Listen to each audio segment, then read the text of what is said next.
you really have to know what those resources are before you recommend them.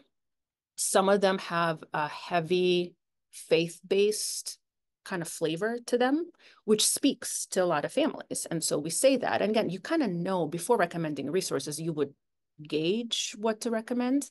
And so if the family is using a lot of faith-centric language, that's central to the decision to continue the pregnancy, that's central to how they make decisions.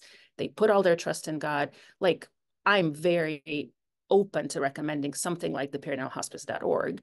But to families who are not using that narrative, I say, listen, there is some stuff out there that sort of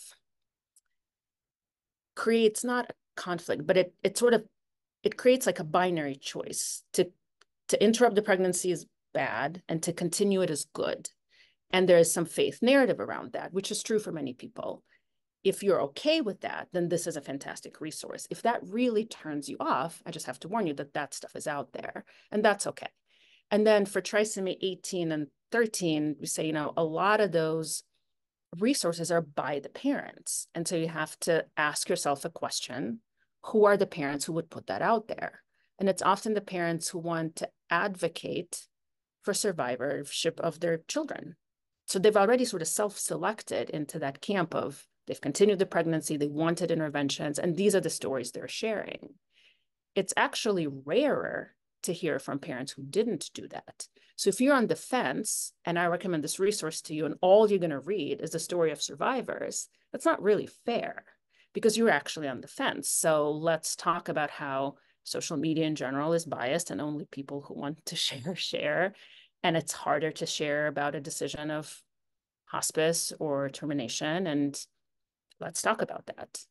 And how, again, like the voices on social media can be incredibly helpful when it comes to finding resources, being a sounding board, just highlighting what's available for this particular condition.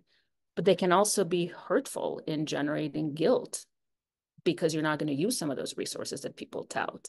You're not going to go to Cincinnati for this intervention because it's not the right thing for you. And seeing that it's out there from a parent who says it was the best thing may make you feel just more conflict, and just be very mindful about that.